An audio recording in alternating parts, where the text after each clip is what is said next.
Underground coal gasification. That is our first topic. Underground coal gasification. Now, this is an important topic because we are seeing many efforts by the government of India towards cleaner fuel technologies, renewable energy technologies, fuels which have less emissions. So in this context, it is very much important to know about underground coal gasification. This is one of the clean coal technologies. This is one of the clean coal technologies.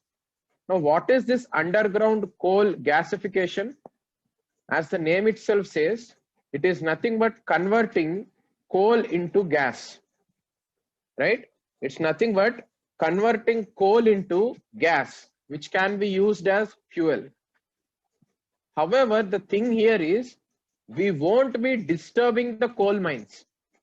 We won't be mining the coal, right? We will leave the coal as it is in the underground and we'll try to convert that coal into gas. That is underground coal gasification, right? Without disturbing the mines, without mining the coal, in the underground itself, we'll try to convert the coal into gas. Now, what gases do we try to convert? The coal is converted into carbon dioxide, hydrogen, carbon monoxide, and methane, right? Carbon dioxide, hydrogen, carbon monoxide, and methane, right? These are the four different gases that are made out of this coal by this coal gasification. One more step depth into the topic. How is the gas made from the coal? Injection wells are used. Injection wells, that means different oxidants, that means different things are required for combustion, right? Converting coal into gas is nothing but making the oxidation reaction of the coal. When coal reacts with air and oxygen, it gets converted into the different oxides which we have discussed right now. So for that to happen, we need to pump oxygen and air. For that we use injection wells. So we send air and water through these injection wells. It reacts with the coal at high pressure and temperature. Gases are formed and these gases are extracted by using wells, right? Different wells. They are called production wells. So this is the overall process of underground coal gasification. Because this is important, because coal gasification based fertilizer plants were also being started in India, right? Coal gasification based fertilizer plants were also started in India.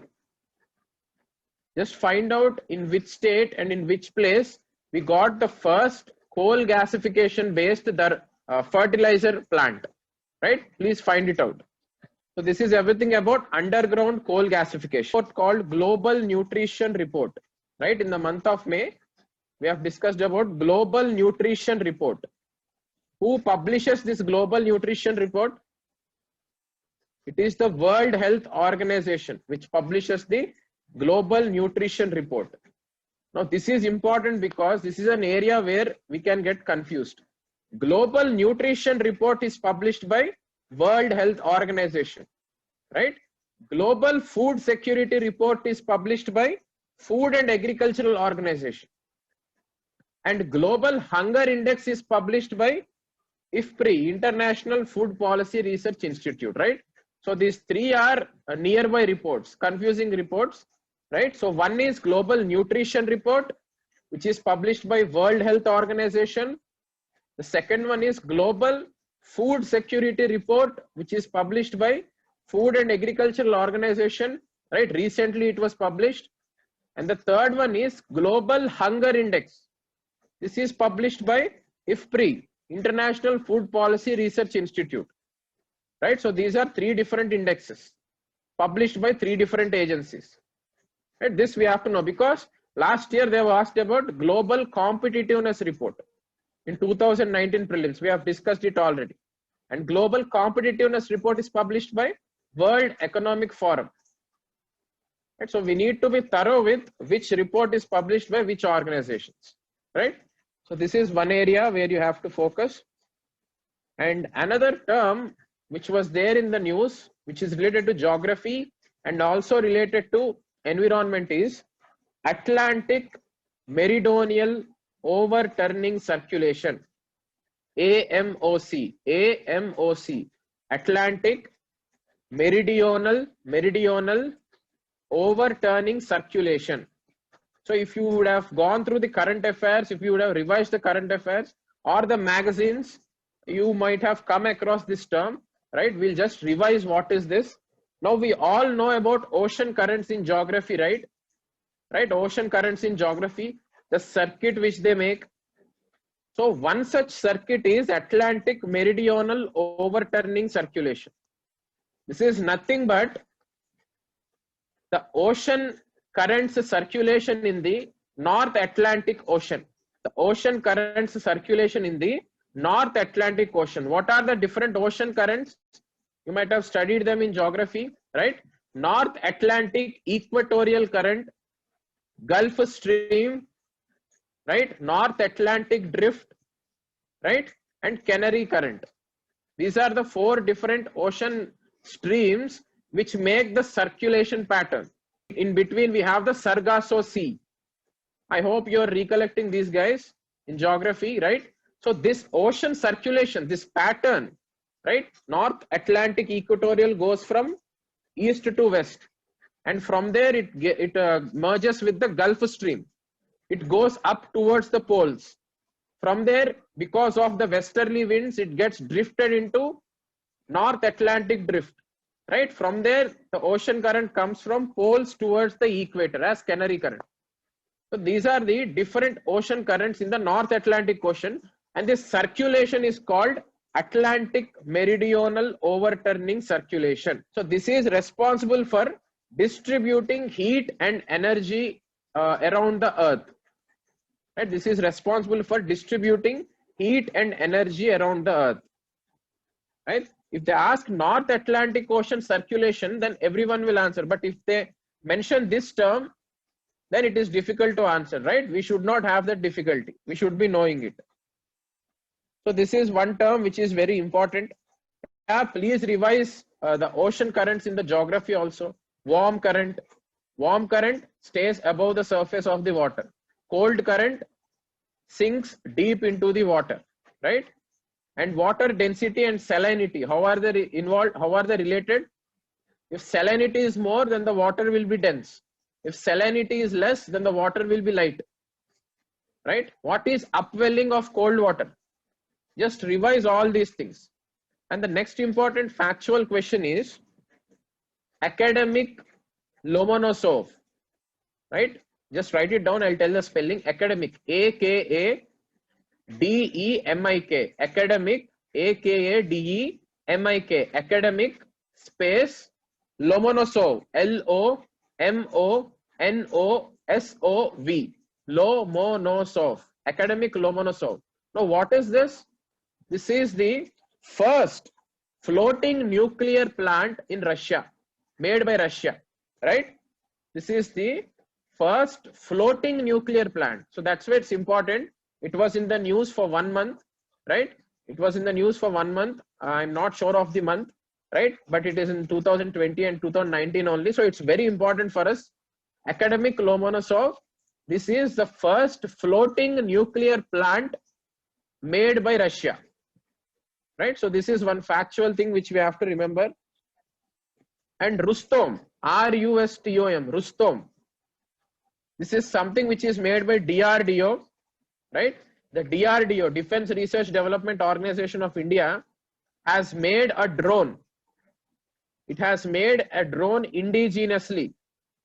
Its name is Rustom, R-U-S-T-O-M, Rustom. Right, so Rustom is basically a unmanned aerial vehicle. Unmanned aerial vehicle means nothing but drone, right? So Rustom is an unmanned aerial vehicle or a drone manufactured indigenously by DRDO, Defense Research Development Organization, right?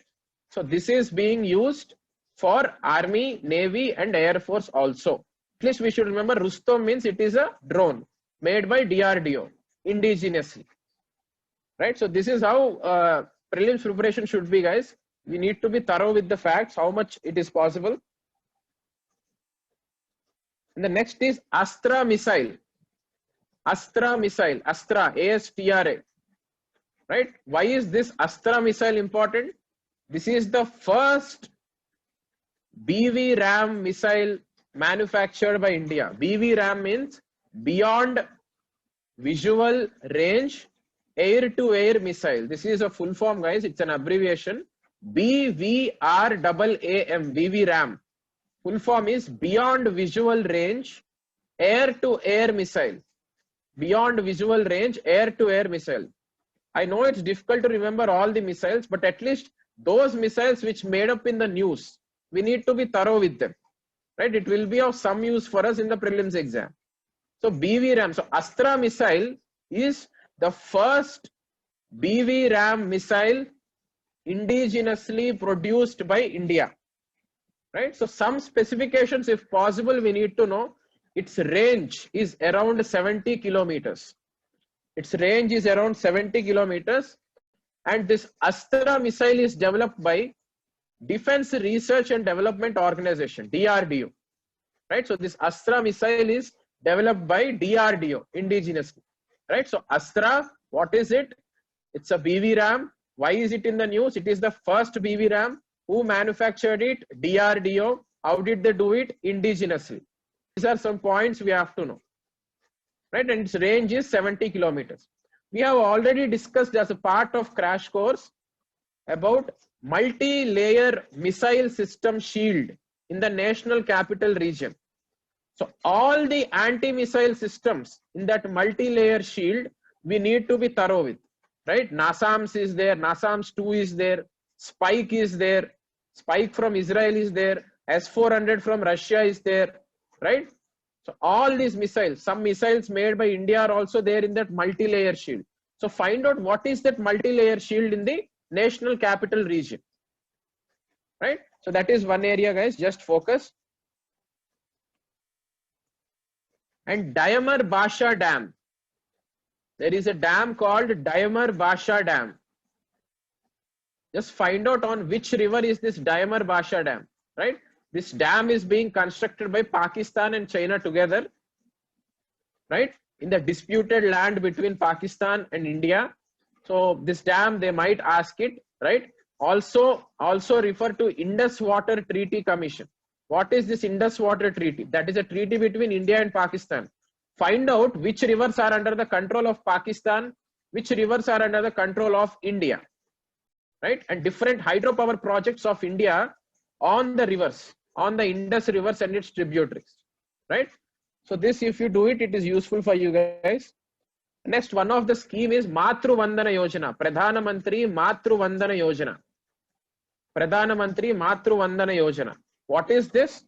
This is basically a conditional cash transfer, right? What is this? This is a conditional cash transfer to pregnant and lactating mothers.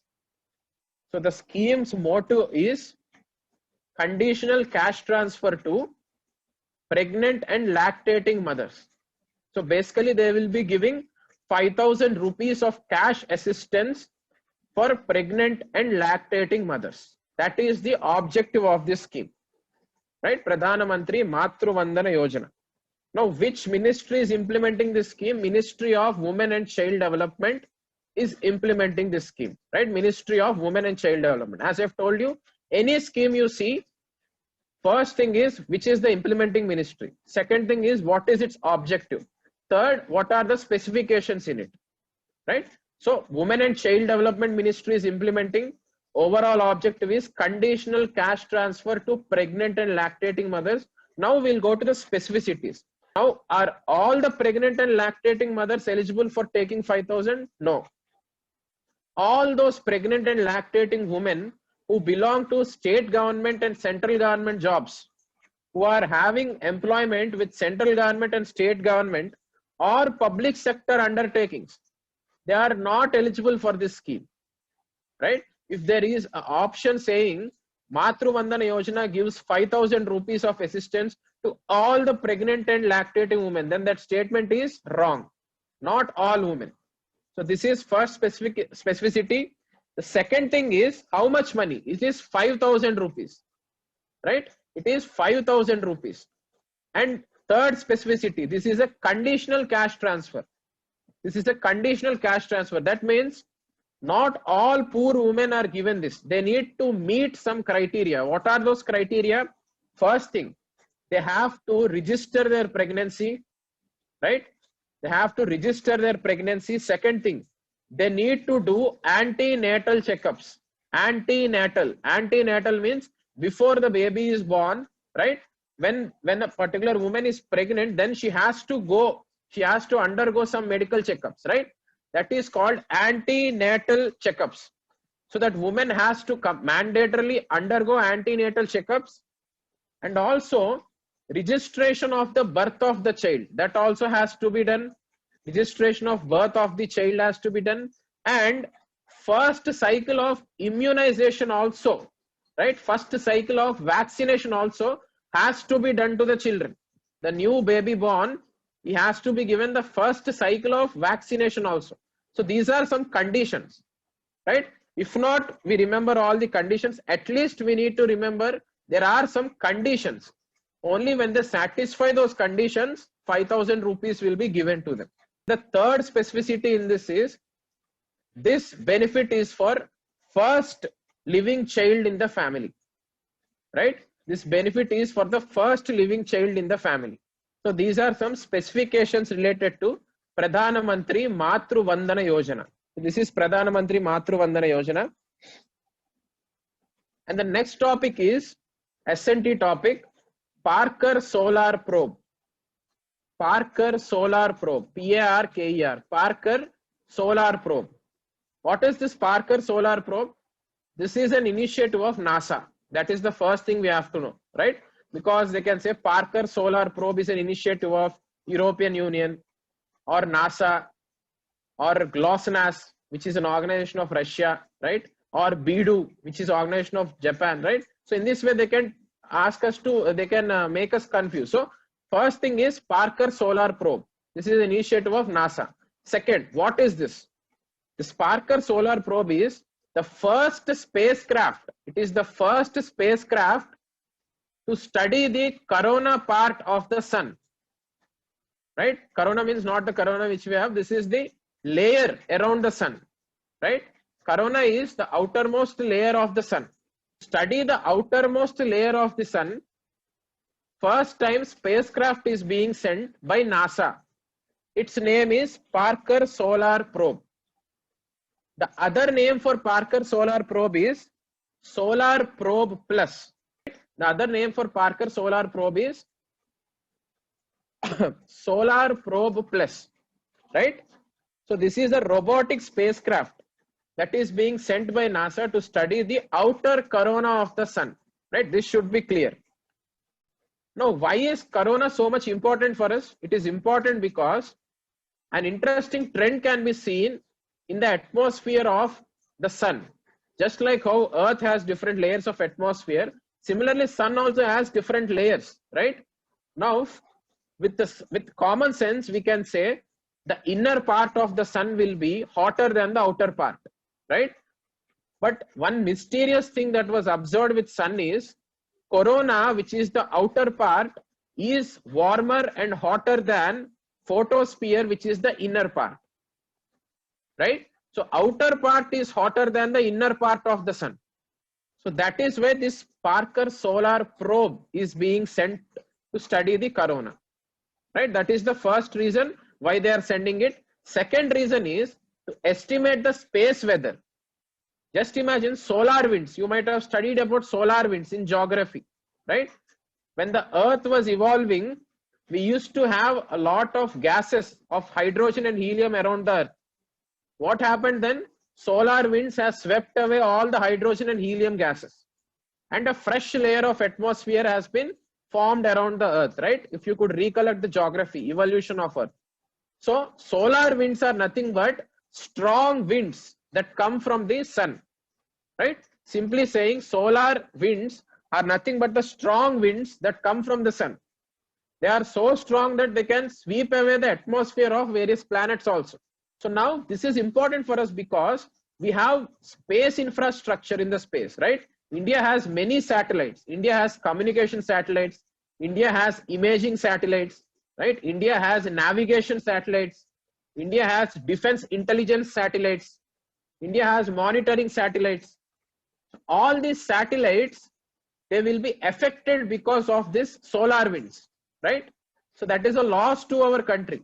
So to prevent that, to predict the space weather, this Parker solar probe is being sent by NASA, right? So every country has the same problem. So that's why NASA is sending this to study the outer corona of the sun, right? So these are all the points related to Parker solar probe. NASA's initiative studying the outer corona of the sun, right? Outer corona is hotter than the photosphere, that is the inner part of the sun, that we have to know. And to estimate the space weather, to predict the space weather, this is being sent, right? What is solar wind? These are all things we have to be knowing, guys. Right? This is Parker solar probe. The next thing is Aditya L1 mission. Aditya L1 mission. Now it's easy for us if we study Aditya L1 and Parker solar probe near. So Aditya L1 mission is India's first spacecraft mission to the sun, right? Aditya L1 mission is India's first solar mission. So this we have to know, first point. Second point, why is it being sent? To study the sun's outermost corona layer, right? To study the sun's outermost corona layer. So for the same purpose, India is sending Aditya L1 mission. But one difference is Parker solar probe is already sent. Aditya L1 mission is yet to be sent. This is one difference, right? Parker solar probe was sent last year itself. Aditya L1 mission is to be sent, yet to be sent, right? And another difference is position of the satellite. Parker solar probe is traveling to the surface of the sun, right? It is traveling to the surface of the sun. However, Aditya L1 mission is not traveling near to the sun. It is being located at a point called L1 point, Lagrange 1 point, L1 point. So position of the satellite is also different between Aditya L1 and Parker solar probe, right? This is also one thing which we have to note. Right, so these are some points related to Aditya L1 mission. So Aditya L1 mission, ISRO is launching it, India's initiative to study the outer corona layer of the sun. Why? Because of the solar winds, space weather prediction. And what is one difference? Parker solar probe is traveling near to the surface of the sun. However, Aditya L1 will be located at a point called L1, Lagrange 1 point, between the sun and the earth. Right? These are the differences. And this is India's first solar mission. Right? That's why it's important for us. And the next thing is Ek Bharat Shrestha Bharat scheme. Ek Bharat Shrestha Bharat scheme. You might have come across this phrase, right? So what is this Ek Bharat Shrestha Bharat scheme? This scheme's objective is to sensitize people about different cultures and promote unity and integrity. That is the overall objective of this Ek Bharat Shrestha Bharat scheme, right? What is the objective? To sensitize people about different cultures that exist in India. What happens because of this? As people are exposed to different cultures, they will develop sensitivity and respect towards those cultures, and this will promote unity and integrity of the nation, right? This will promote unity and integrity of the nation. People will be respecting the cultures.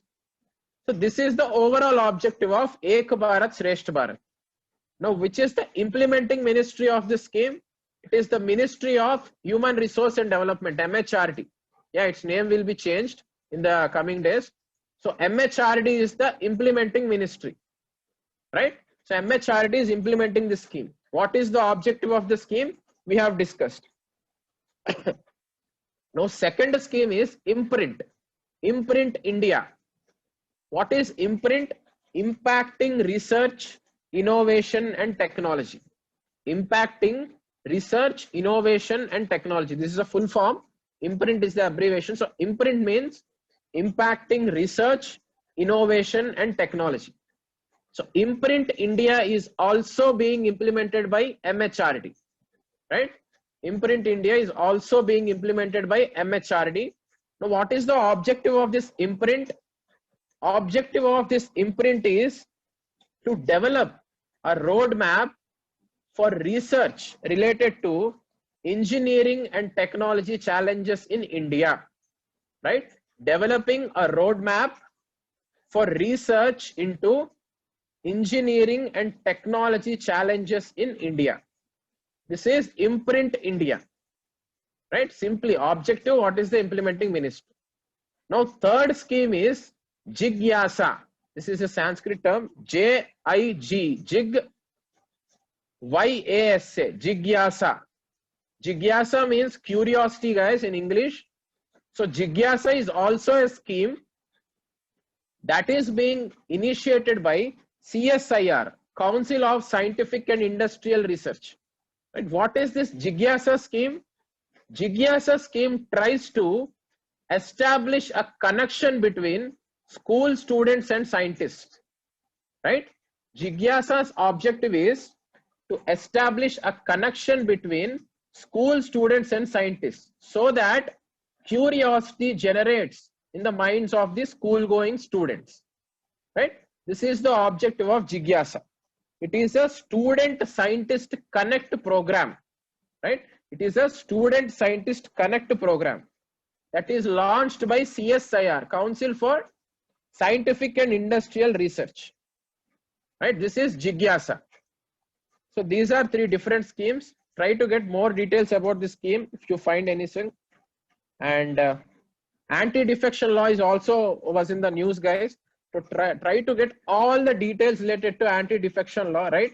52nd constitutional amendment, which year? 1985, which schedule? 10th schedule, right? Make sure you're strong at all these things, right?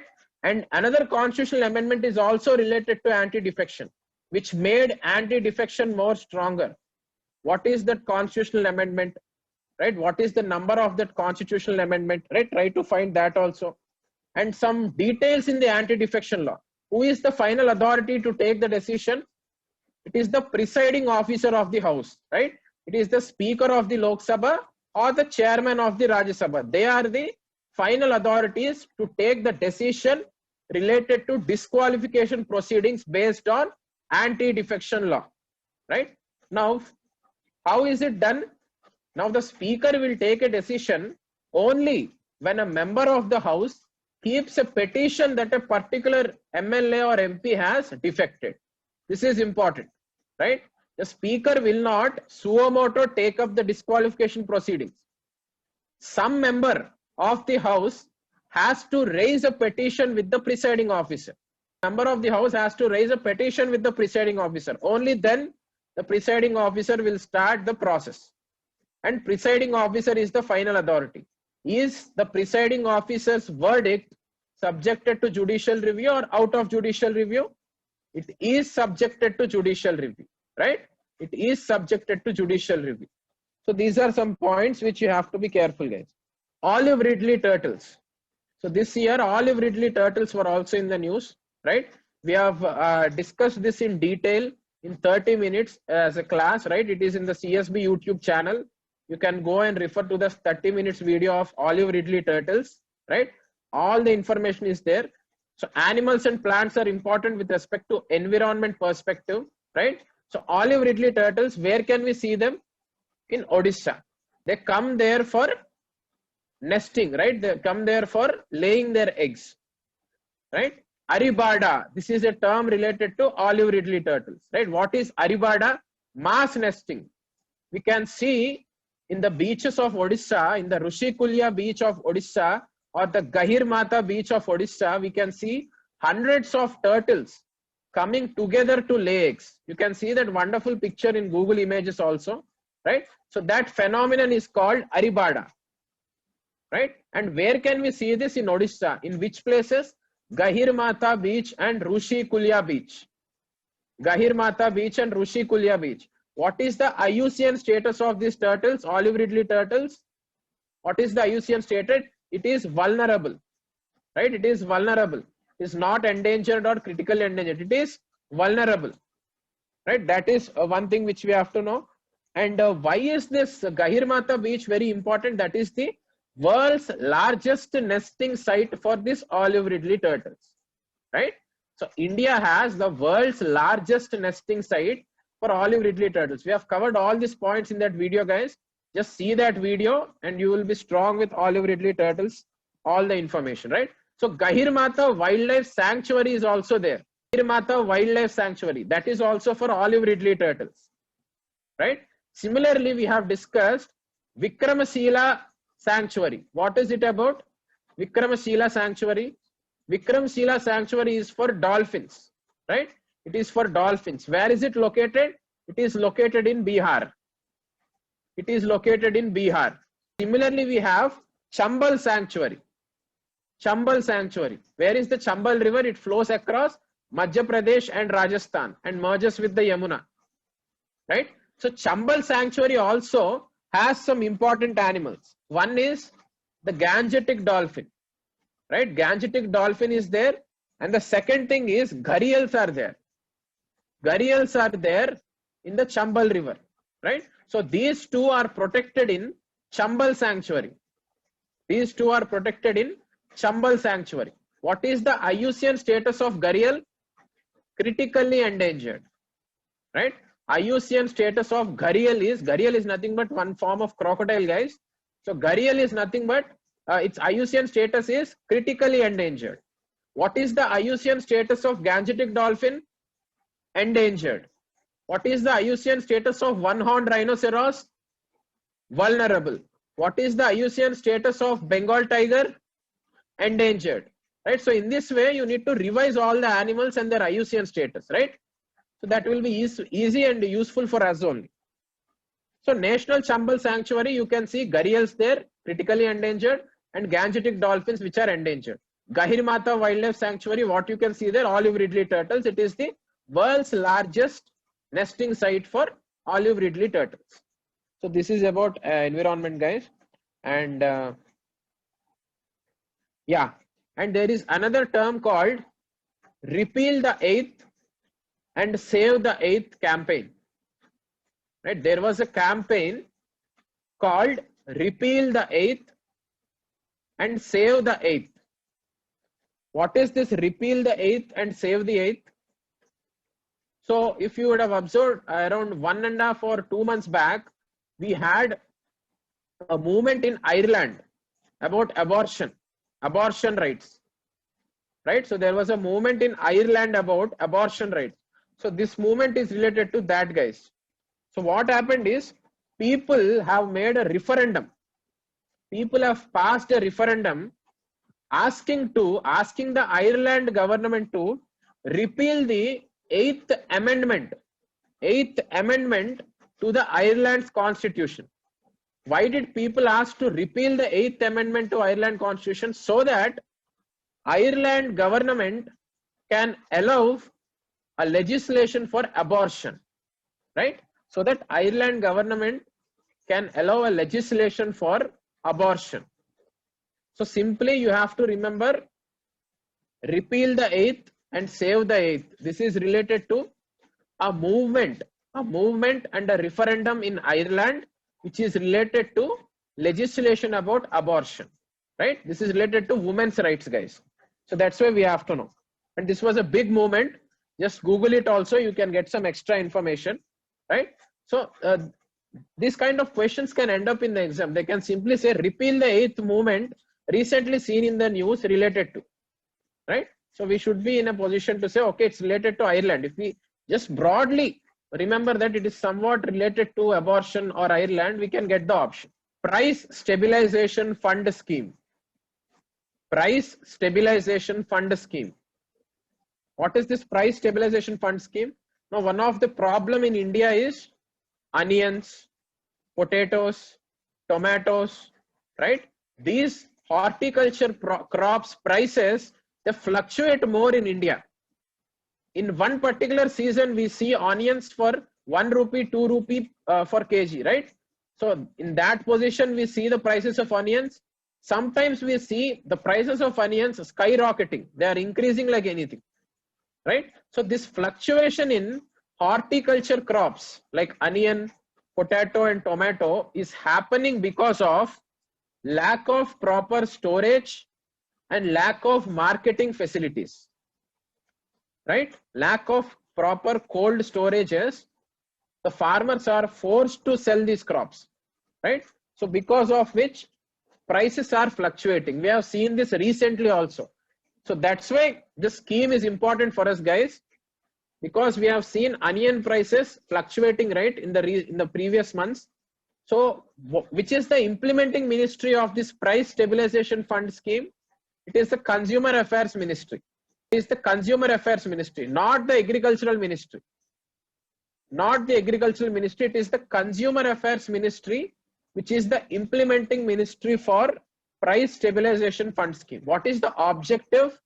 The objective is to stabilize the prices of onion, tomato and potato. Stabilize the prices of horticulture crops like onion, potato and tomato, right? So this is the objective.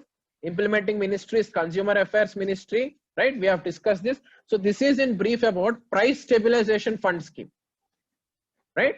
So at least a broad objective we need to have, guys, and for further details you can Google it, right? So this is something basic which we need to know with respect to prelims preparation. And shell companies, as everyone knows, what is the definition of shell company? Shell company is one such company which exists but no significant business activity takes place in those companies, right? Now here one tricky thing is, I have seen in one of the test series there was an option saying all the shell companies are illegal. All the shell companies are illegal. Now is it a correct statement or a wrong statement? It is a wrong statement, right? A shell company need not be illegal all the time, right?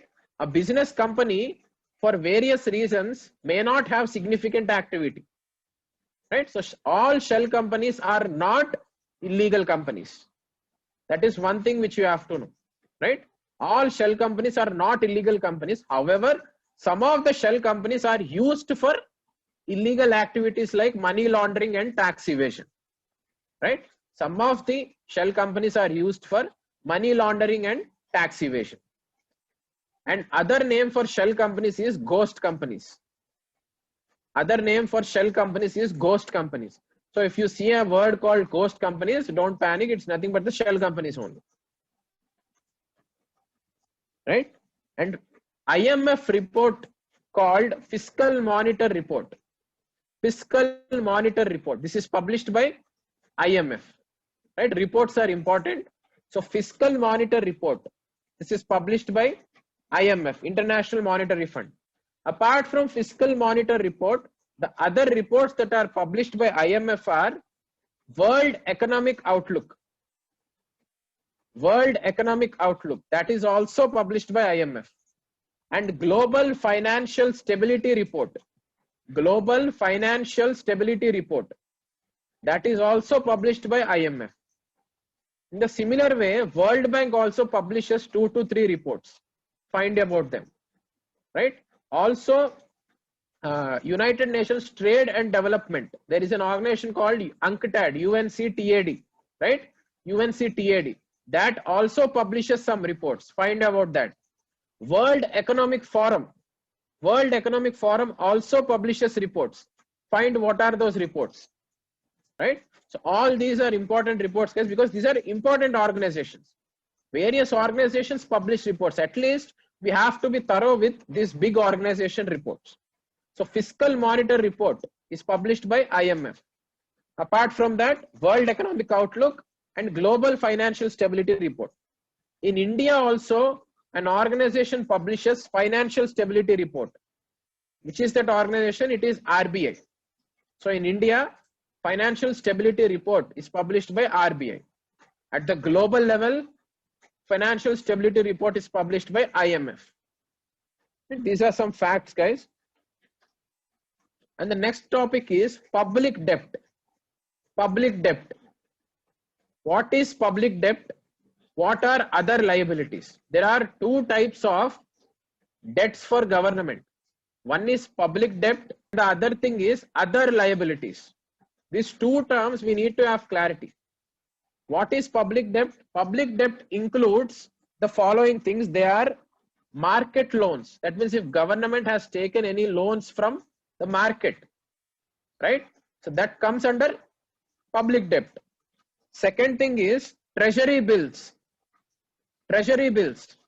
Treasury bills also come under public debt. What is treasury bill? Just Google it, guys. I hope you guys know it. If not, it is in the Ramesh Singh also. You can refer to what is treasury bills. So treasury bills is also a part of public debt, and special loans and securities released by Reserve Bank of India, the government securities, right? We have discussed in detail what are the government securities. G-Secs. G-Secs are also a part of public debt. So all those money which the government borrowed either from an individual or from a market or from an organization, or even to that matter from the foreign sources, right? All these are a part of public debt. So foreign borrowings are also a part of public debt. If government has taken say $100 billion from World Bank as a loan, then that is also a part of public debt. So these are all the components of public debt. Now, what are other liabilities? Other liabilities means other than what we have discussed now, those will be there in other liabilities. Say, National Savings Scheme. There is a scheme called National Savings Scheme, right? In that National Savings Scheme, what is done? People can save their money with the government in the post offices, right? They can open accounts in post office and they can save their money, right? And also the government comes up with Provident Fund scheme. We can see all the employees contributing to Provident Fund, right? PPF accounts, Public Provident Fund schemes. What are these? People are giving money to the government. Government will be giving back that money to the people with some extra money, right? So this is like people investing in the government schemes. People investing in the government schemes. These don't come under the public debt, right? These don't come under the public debt because here the government is not borrowing the money from people. The government is acting like a bank. The government is acting like a bank for the people, right? So Provident Fund scheme, savings scheme, pension scheme, right? Atal Pension Yojana, all these, what are these schemes? These schemes are being implemented by the government as a banker to the people. So these come under other liabilities, right? These are not borrowings. So here we have to be careful, right? If there is any question saying saving schemes also come under public debt, then it is wrong, right? In public debt, what all come? Loans, G-Secs, right? All that stuff will come. External debt, all these come under public debt. Other liabilities means saving schemes, pension schemes, right? All these come under Provident Fund schemes. All these come under other liabilities. This also you have to be careful. And the next topic is participatory notes, P notes, participatory notes. This was already asked in the last year prelims, guys, participatory notes. So that was asked in that year because SEBI, Security Exchange Board of India, was bringing many reforms. It was trying to bring some reforms related to participatory notes. So we need to know what are these participatory notes. So P notes means, just imagine how we invest in shares. We have money, we'll register with SEBI and we'll invest in the shares, right? So there are two types of investors, FDI, FII. What is FII? Foreign institutional investors. They are also called FPI, foreign portfolio investors. Who are these foreign portfolio investors? They are belonging to foreign countries, foreign nationals, yet they want to invest in our share market, right? They are called foreign portfolio investors. Now assume I am a foreigner, right? But I don't want to invest directly in Indian market. What will I do? I will go to this foreign portfolio investors who are already investing, who are registered with SEBI. I will go to them, I will give them money and ask them to invest. So I will not directly register with the SEBI. I will not directly register with the Security Exchange and Board of India. I will take the help of an investor who is already registered with SEBI. Right? So this is called participatory note. Assume I gave 1 lakh rupees to a foreign portfolio investor, asking him to invest in some shares. Then the foreign portfolio investor will give me a P note. That is like a note saying this person gave me so and so money to invest in some shares. I will give back I will return the money to him at a later point of time. Right? So this is participatory notes, guys. So this is used by foreign nationals to indirectly invest in Indian shares. Right? This is used by foreign investors to indirectly invest in Indian shares. Right? They will invest through foreign portfolio investors. They will not directly register with the SEBI, Security Exchange and Board of India.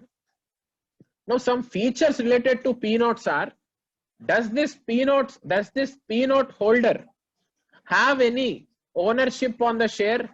No, he doesn't have any ownership on the share because he did not directly invest in the share.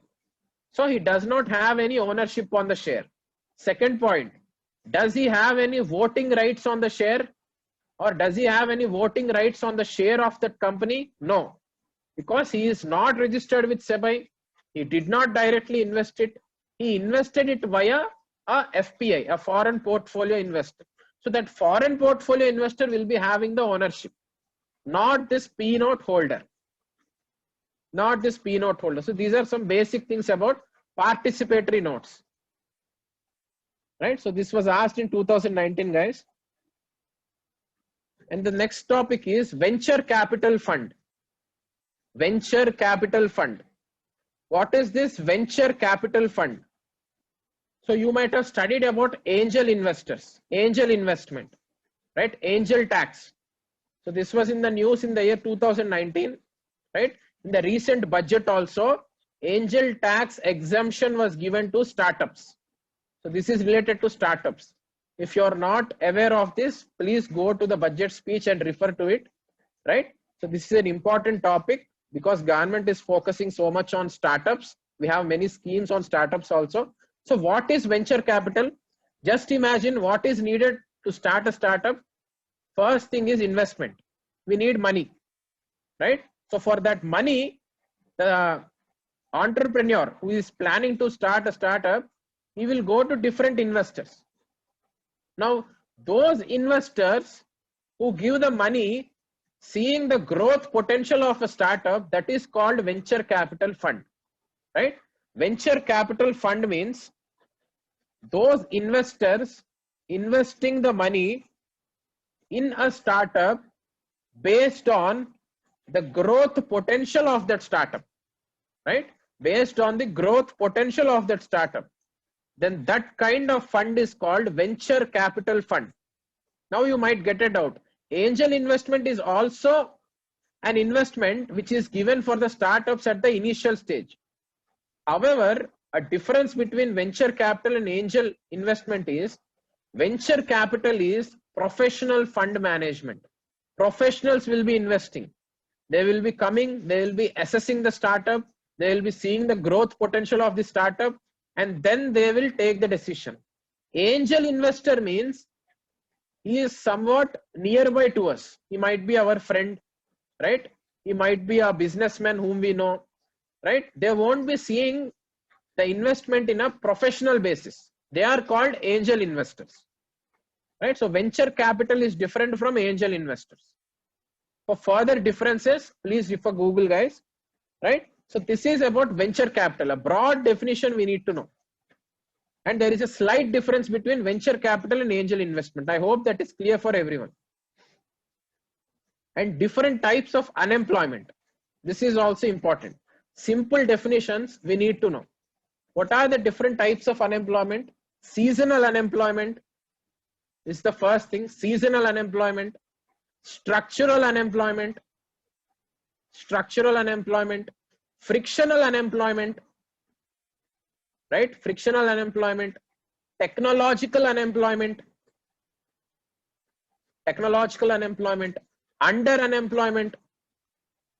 under unemployment, and disguised unemployment. Disguised unemployment, right? Seasonal unemployment means, best example is a farmer, right? In the cropping seasons, he will be having work.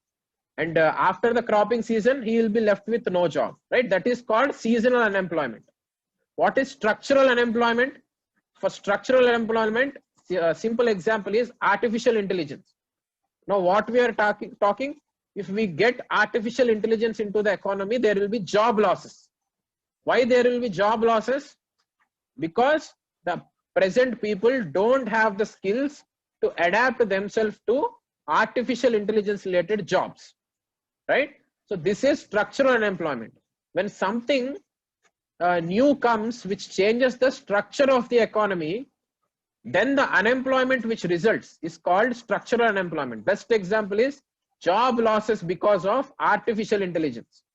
So artificial intelligence is something which is coming new to the economy, structurally changing the economy. So that is structural unemployment. Frictional unemployment. Frictional unemployment means, a best example is, let's assume a particular person is doing a job. Now he has quit his job and is preparing for UPSC to get a government job. Then how many years is he preparing? Say after 2 years he got the government job. Then those 2 years he is under the phase of frictional unemployment, right? So frictional unemployment means unemployment between two levels of jobs, right? Between one job and the other job, a gap will be there in which an individual will be unemployed. That is called frictional unemployment. Best example is a UPSC preparation, UPSC aspirants, right? Those who have quit their jobs and are trying for government job. So now they are frictionally unemployed, right? And the next thing is disguised unemployment. Disguised unemployment. Disguised unemployment means, this also we can see in agriculture. Let's assume there is 1 acre of land. In 1 acre of land, 10 people are enough to do the work, right? 10 people are enough to do the work, but 50 people are doing work in the same field. That is disguised unemployment, right? Marginal productivity is 0. Marginal productivity is 0. That is called disguised unemployment. So the simple definitions we should be knowing: what is structural unemployment, what is frictional unemployment, right? What is and also there is another unemployment called cyclical unemployment. Cyclical unemployment. Now this cyclical unemployment comes because of the business cycle, right? Business cycle is never a constant line. Business cycle will be like a sine curve, right? There will be ups and downs in the business cycle, in the economic activity, right? There will be boom, sometimes there will be recession. So unemployment because of recession or because of economic slowdown, that is called cyclical unemployment. So all these terms you need to have at least a broad idea: what is structural, what is frictional, what is cyclical, what is disguised, what is seasonal, right? So I hope everyone is clear with this. And what are the different ways of measuring unemployment? There are 3 ways of measuring unemployment in India. First is usual status approach. First is usual status approach. This is one way which is used to measure the unemployment in India. Usual status approach. Second thing is daily status approach. Second is daily status approach. Third is weekly status approach. Weekly status approach. So these 3 approaches are used for measuring unemployment. So if there is a question saying usual status approach used for, then that is used for measuring the unemployment, because these kind of questions we have seen. Service area approach is used in, this was the question in 2019 prelims, right? They've asked service area approach is used for lead bank scheme. Is used for lead bank scheme. Lead bank scheme is a financial inclusion scheme. We have already discussed this in 2019 prelims paper when we were discussing, right? So usual status approach is for unemployment measurement, right? So these are some topics, guys. We'll continue with other economics topics tomorrow. And if you see today's newspaper, there were some interesting topics. First thing is Swachh Sarvekshan. Swachh Sarvekshan rankings, right? 3 cities from Andhra have ended up in the top 10 in the Swachh Sarvekshan. So who conducts this Swachh Sarvekshan? Just find out. What are the different parameters on which these rankings are given? Find out that also. Which is the city that was ranked first? Find out that also, right? So any ranking or index, we need to analyze it in this way, guys. So some basic information we need to remember. The second thing is contempt. So contempt powers, that is in the news like anything from many days. So try to find out the difference between criminal contempt and civil contempt, right? Try to find out the difference between criminal contempt and civil contempt.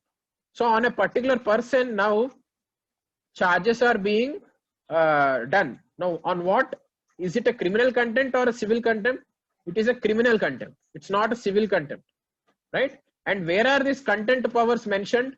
These contempt powers are mentioned in a separate act that was passed by the parliament. That also you have to know. Constitution does not give in detail the contempt powers of the judiciary, right? The parliament has passed a separate act for it. However, Constitution mentions about contempt powers, right? Mentioning is different, giving it in detail is different. The Constitution mentions about contempt power. That means it tells Supreme Court, High Court, they have the contempt powers. That's what Constitution says. But what are those contempt powers is given by a separate act of the parliament, right? This clarity we need to have. And what is the difference between criminal contempt and civil contempt?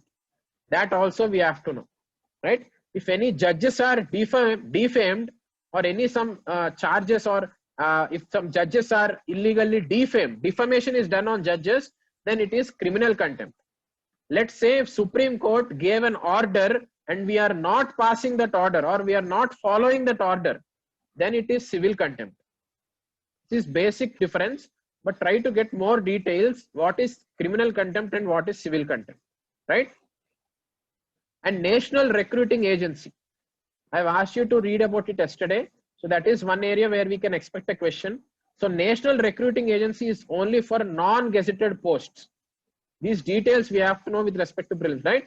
Not gazetted posts, right? Not for gazetted posts. It's only for non-gazetted posts, right? And as of now, for Railway Recruitment Board, Staff Selection Commission, and another one, what was that? Yeah, Institute of Banking Personnel, right? For banking, banking, Staff Commission, and Railway Recruitment Board. What these three, NRA is conducting. Still try to get more details about this NRA, right? It's working under which ministry? Try to get all those details also. And there was a very good article in the editorial about nativism, right? Nativism is not a solution for unemployment. We can see many states coming up with reservation for locals in the local jobs, right? Within the state. So try to read about that article also. It is useful for mains and also for prelims. Plasma donation, convalescent plasma therapy, convalescent plasma therapy. This is related to COVID. What is done in that therapy? What is plasma donation? How is it useful to cure COVID? Try to get each and every detail of COVID, guys, right? There can be a question or there cannot be a question also. So we need to be prepared. If there is any question, we have to answer it. And there is an initiative by Kerala state government called Namath Basai. In today's Hindu newspaper, you can see this. Namath Basai. What is this Namath Basai? This is an initiative by Kerala government to teach the tribal children in their own indigenous languages. This is an initiative by Kerala state government to teach the tribal children in their own local languages. What is the benefit of this? Then the tribal children will also accept this education. It will not be alien for them, right? They will continue the schooling. Dropouts will be less. So this is a very good initiative. So this initiative was done by Kerala state government. For more details, you can refer today's Hindu newspaper. It's there in today's paper, right? Namath Basai. Right? The names are important for prelims. And Sputnik 5. Sputnik 5. SPUTNIK 5. Sputnik 5. What is the Sputnik 5? This is Russia's first COVID vaccine. Right? This is Russia's first COVID vaccine. Sputnik 5.